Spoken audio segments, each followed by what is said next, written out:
torcedor vascaíno, olha só, tem notícia boa pra você, hein? Pedrosa trouxe exclusividade sobre a venda da SAF, sobre a venda de jogadores para o ano de 2026, para a próxima temporada.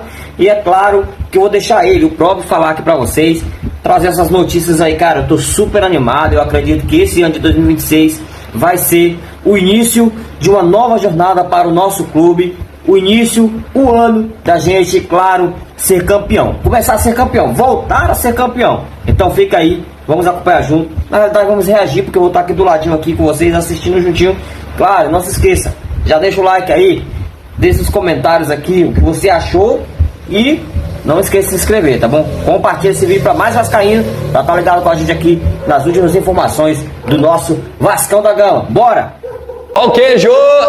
Dessa vez não, dessa vez eu tô brincando. Cara, vocês sabem que eu tô de férias, mas ao mesmo tempo eu também sou inquieto, né? E eu sei também que tem um anseio muito grande da torcida do Vasco em relação ao mercado de transferências. E hoje eu vou falar aqui não só sobre mercado, mas também sobre a questão da venda da SAF, que impacta diretamente, e eu vou explicar o porquê, de como vai ser, em como vai ser a janela do Vasco, seja com a venda da SAF ou sem a venda da SAF. Vou falar também sobre alguns atletas individualmente e principalmente entradas, saídas e até uma informação nova sobre a patrocinadora master, a possível patrocinadora master do Vasco da Gama. E dessa vez vou falar um pouquinho mais sobre essa negociação em que o Vasco pode praticamente dobrar esse valor de patrocínio master em relação ao seu espaço mais nobre da camisa. Bem, eu separei alguns tópicos aqui para falar justamente nesse vídeo, primeiramente sobre o modelo de contratação. Por quê?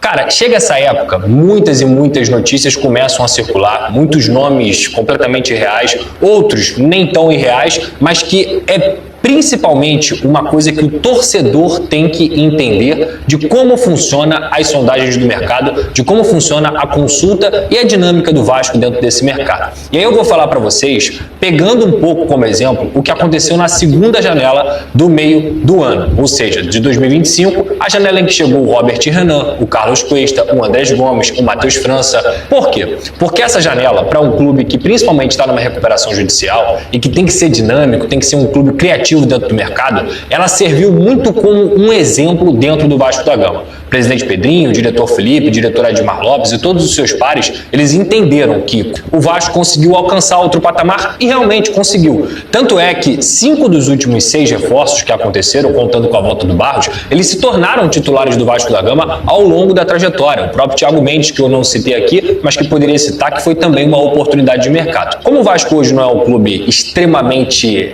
milionário, digamos assim, não é um clube que tem tantos recursos financeiros, o Vasco tem que usar da criatividade. Mas isso não quer dizer que o Vasco tem que abrir mão da qualidade, muito pelo contrário. Vou dar um exemplo.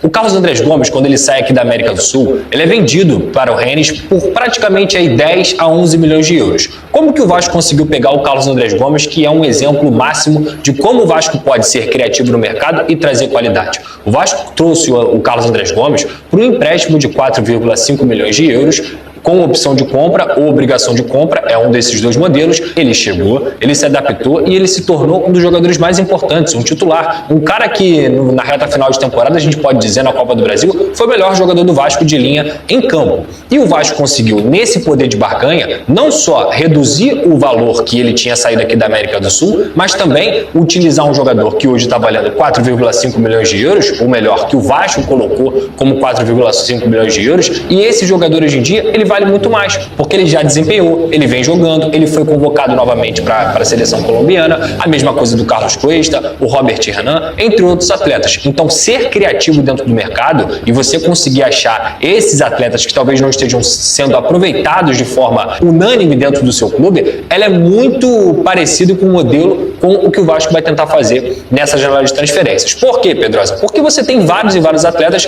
que saem daqui, não conseguem se firmar nos seus clubes, seja na Europa ou seja até aqui no Brasil, e eles voltam e o Vasco consegue reaproveitar esse potencial. E isso ficou muito claro com tudo que aconteceu na temporada do Cruz Maltino. Então, quando a gente fala assim, Pedrosa, o Vasco está sondando o Otamendi, o Vasco está sondando fulano, o Vasco está sondando ciclano. Cara, isso não quer dizer que não tenha acontecido. Por quê? O mapeamento de mercado ele é feito com sondagem.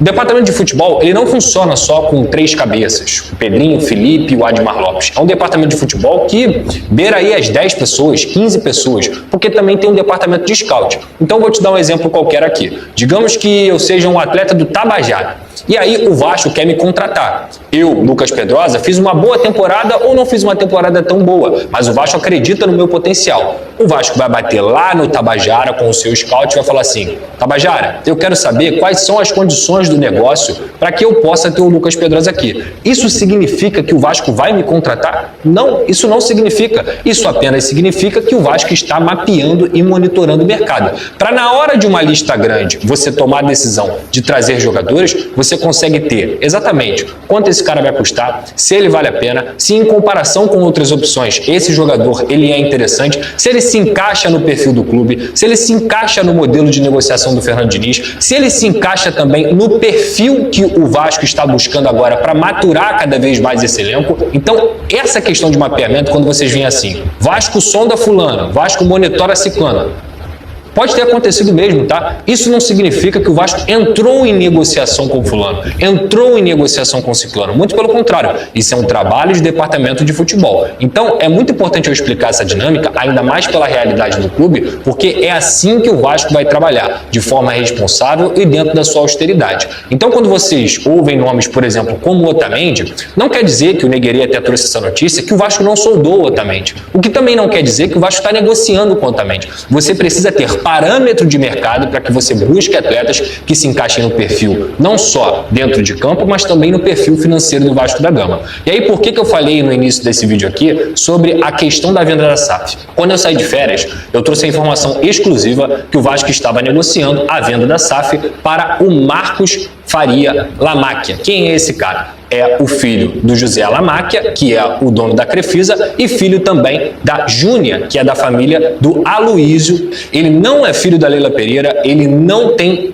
parentesco direto com a Leila Pereira, além de ser um enteado. Então muita gente fala assim: ah, pô, Pedrosa, pode ter conflito de interesse. Nesse caso, a Crefisa não patrocina mais o Palmeiras, a Leila Pereira nem parente de sangue é do Marcos, e o Vasco da Gama tem negociado com o Marcos, que é um empresário de sucesso, tem 47 anos, tem vários negócios, entre outras situações. Então, o que o Vasco está buscando agora dentro dessa negociação junto com o Marcos? Está buscando a assinatura do memorando de entendimento, e esse memorando de entendimento mostrando que o Marcos quer comprar o Vasco da Gama, para que uma proposta concreta seja apresentada e o Vasco consiga apresentar dentro do conselho, que é muito importante, passar por esse processo de segurança para que o Vasco possa ter um novo comprador, digamos assim, um novo investidor que tem esse interesse. Um foco de você ter 2 bilhões praticamente de investimento nos próximos 5 anos, com melhora de estrutura, com melhora de CT, com melhora para a base, e para que o Vasco, que já está num caminho de austeridade, possa também acelerar esses processos. E aí a gente volta para a janela de transferências. Como você acelera esses processos de janela? Tendo dinheiro. Porque, exemplo, se falou do Arias, tá? O Arias é um jogador muito identificado com o Fluminense, ele foi um ídolo do Fluminense, jogou muito na Libertadores com o Fernando Diniz. O Arias hoje, ele já não está numa situação tão confortável lá na Inglaterra, até porque o time dele não consegue ter uma boa sequência e ele não teve também tantas oportunidades. Digamos que o Arias pense em voltar para o Brasil, que nem a informação que eu tenho. A informação que eu tenho é que ele continua lá com a família e que voltar ao Brasil nesse momento não é algo concreto para ele. Mas digamos que Palmeiras e Flamengo estejam disputando essa contratação. Como que o Vasco poderia disputar a contratação do Arias, junto com o Fluminense, por exemplo, que sempre tem interesse de repatriar? Com dinheiro. Porque no final das contas é uma igualdade de condição. Você tem um processo de convencimento do atleta e no final das contas você tem que igualar as propostas financeiras ou até superar. Então, por que eu estou falando do Marcos Lamáquia nesse sentido?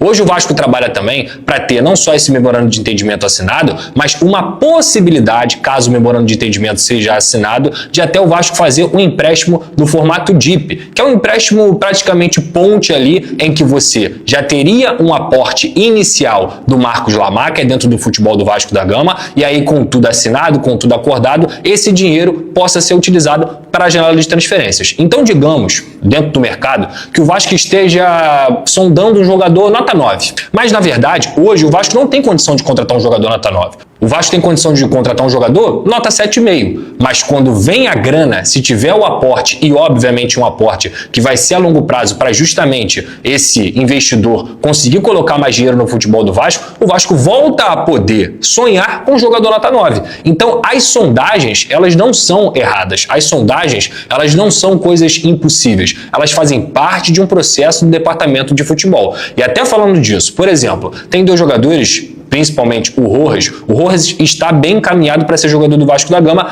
De que forma? Empréstimo com opção de compra. É um atleta que se encaixa no perfil do que a diretoria busca, de ser um meia, que tem potencial para poder ajudar o time titular, para ser um reserva de luxo e tudo mais, e que também o Vasco vai observar esse jogador. Se ele conseguir desempenhar, como aconteceu com o Carlos Cuesta, com o Robert Renan e com o Carlos Andrés Gomes, o Vasco vai poder comprar esse atleta e ele vai estar mais valorizado. O outro, Alan Saldívia, que é o zagueiro. O Vasco já monitora esse atleta há muito tempo. O Fernando Diniz já falou até dele na coletiva. É um jogador que o Vasco demonstra interesse. E dentro desse processo, o Vasco não está parado. Dentro desse processo, essas negociações, essas sondagens, elas continuam acontecendo. O que o torcedor tem que ter na cabeça é, cada vez mais, filtrem onde vocês buscam informação. Filtrem canais com responsabilidade, que não ficam iludindo o torcedor, que não ficam inventando notícia. Ou você tem a notícia ou você não tem. Desculpa, eu, com todo respeito, sou jornalista há 12 anos, cara. Eu trabalho em mercado aí, de futebol, de mercado de transferências,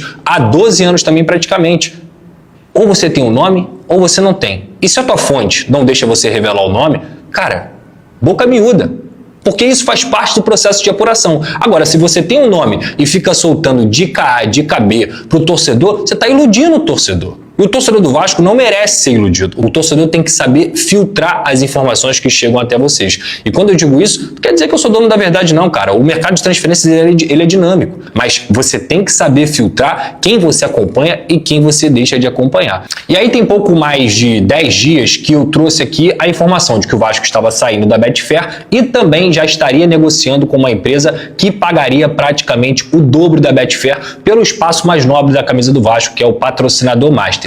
A Betfair, diferentemente do que foi divulgado aí amplamente, ela não paga 70 milhões de reais ao Vasco da Gama. Ela pagou no máximo aí 42, 45 milhões e teria metas que poderiam chegar a 70, metas completamente reais, como o Vasco ser campeão da Libertadores. Então isso não aconteceu. O Vasco nunca recebeu 70 milhões da Betfair. O Vasco recebia nessa faixa de 40 a 45 milhões. A nova patrocinadora Master que o Vasco está negociando também é uma Bet. E nesse momento o Vasco busca um contrato de cerca de 70 a 75 milhões fixos, mais metas que podem chegar, e metas reais, a 100 milhões de reais. Por isso que quando eu trouxe a informação, essa informação tinha em relação ao quê? A dobrar o que o Vasco ganhava em relação à Betfair. Então, nesse momento, as negociações continuam acontecendo, estão próximas de ser assinadas, e assim que assinar, a gente traz aqui com todos os detalhes para vocês, tá bom? Então é isso, rapaziada. Eu acho que era importante a gente trocar essa ideia, era importante a gente falar um pouquinho sobre isso para eu explicar para o torcedor e aparecer aqui pela última vez no ano de 2025. Um feliz ano novo para vocês, um beijo no coração da torcida vascaína que sempre me acompanha, que sempre tem muito carinho. Repito, gente, essas são as minhas informações e eu respeito as informações de qualquer colega, mas eu acho que é muito importante a gente ser transparente com o torcedor e não iludi-lo como muita gente faz, tá bom? Tamo junto, abraço! Feliz ano novo, Pedrosa! Pois é, pessoal, e aí? O que é que vocês acham? Pedrosa bateu a real. A gente deve ter muito cuidado, cara, com o que a gente assiste, a gente acompanha, de onde a gente está tirando essas informações, porque assim, como ele mesmo frisou, eu volto a falar para vocês, nós vascaínos não merecemos ser iludidos, cara. Nós não merecemos ser enganados mais. Nós temos que buscar informação concreta. Vai vir? Não vai? Ponto. Acabou. Não fica nesse negócio de, talvez é fulano, é ciclano, é beltrano, não. Você precisa escolher quem você vai acompanhar. Eu, por exemplo, só acompanho o Pedrosa. Então, se qualquer notícia que roda por aí, qualquer canal, qualquer vinculação, ou ele, ou o Vene Casagrande, se não forem deles, pra mim, chega, esquece, não é real. Então, assim, comece a filtrar, como ele disse, comece a filtrar quem você está acompanhando, de quem você está tirando essas informações, gente. Ele falou algo importante aí, eu vou falar pra vocês aqui, que em relação ao Arias, John Arias. Cara, ele mesmo disse, se porventura o Vasco tiver interesse no John Arias, será que nesse momento, sem um aporte financeiro, sem a SAF ativa ou comprada, você acha que o Vasco teria dinheiro a bater de frente com o Palmeiras, ou um Flamengo, ou um Fluminense, se porventura quiser repatriar novamente o João Arias? Claro que não teria. Para isso o Vasco precisa de dinheiro. Por quê? Porque entra a questão do Fernando Diniz ali para conversar com o jogador, volta a trabalhar junto, mas também precisa ter dinheiro, money, para que o Vasco possa colocar possa chegar no mesmo valor dessas equipes ou ultrapassar esse valor. Isso precisa de dinheiro. Então, gente, olha só, acompanha o Pedrosa, o canal do Pedrosa, entendeu? O Instagram dele, eu vou estar deixando aqui, né, como crédito também. Acompanha o Pedrosa. Você vascaíno, acompanhe o Pedrosa. Claro, ele não é o dono da verdade, mas é um cara que é sincero quando ele vai falar com você, torcedor, até porque ele também é vascaíno, cara. Então eu quero aqui finalizar esse vídeo, dizendo pra você, claro, não se esqueça de se inscrever, deixar o seu like, compartilhar e comentar aqui embaixo o que é que você acha das informações do Pedrosa, o que você acha que vem pro Vascão para o próximo ano. Eu tô muito feliz e acho que vem coisa grande por aí, tá bom? Então olha só, feliz ano novo, curtam, se divirtam, estejam com a família, abrace, fale eu te amo, diz obrigado, peça perdão, porque o dia de amanhã só pertence a Deus. Saudações vascaína e até o próximo vídeo, pessoal. Valeu!